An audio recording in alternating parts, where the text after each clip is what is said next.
Today, I am going to explain how I overcame my autism and how you can too if you have it. Now, being neurodivergent is not easy. It is something that you will always feel a little bit on the outside from, right? I was diagnosed from a very young age, so I was able to end up with coping mechanisms to deal with it.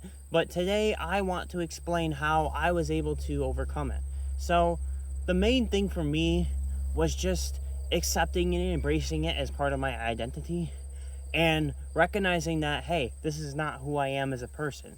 And I know this may seem very straightforward, like, yeah, duh, right? So I want to explain a little bit more. Now, when you're creating a video game character, you can adjust the points in certain categories of your character, right? Like if you're playing a Fallout game, you can add points to charisma, you can add points to luck, you can add points to strength, speed, IQ, right? So I think of an autistic person as maybe a little bit less points in the social and the charisma, but more in the maybe the speed, the IQ, the luck, right? There are certain other things that an autistic person might have more of. So when you really think about that, you can see that, hey, even if I have less points in one area, I can still practice in those weaker areas and improve my character so that I can be better at socializing. And as somebody who's autistic, I really wanted to be better at socializing. I really wanted to fit in. And before, I was approaching it the wrong way. So I went to counseling at the school, and I'd meet with a psychologist every single week.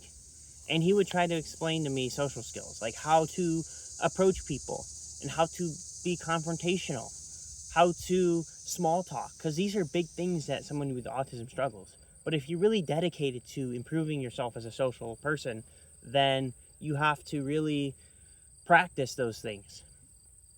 And you really have to do it in a way where you don't really care about what they're going to think of you. Just being yourself, being comfortable in your own shoes, and walking up and approaching the kids and just asking if I can play in the sports, if I can play the game that you guys are doing. And that's how you practice. You get your reps in, right? You're like training a weak muscle. You can make that muscle stronger, even if you weren't born with it. And that's what I like to think about with autism. You can develop your weaknesses, and yes, it's always going to be difficult. You're always going to have that voice of judgment in your head saying, hey, you're autistic, you're not supposed to be this way.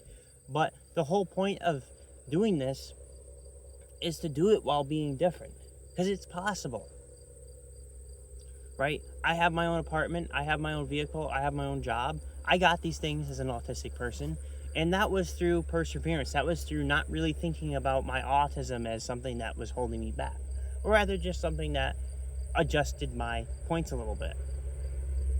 And I think that if you just really not focused on it and you just lived your life, like do the things that you enjoy doing. Like everybody has things that they're passionate about.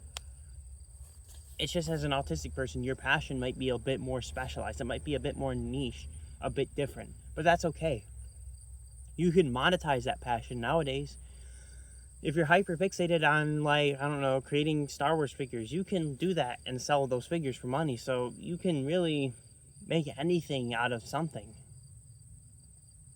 So yeah, if you enjoyed this video, please leave a like, comment, subscribe, do all the things to help the channel out. And remember, you are no less of a person than somebody who's neurotypical.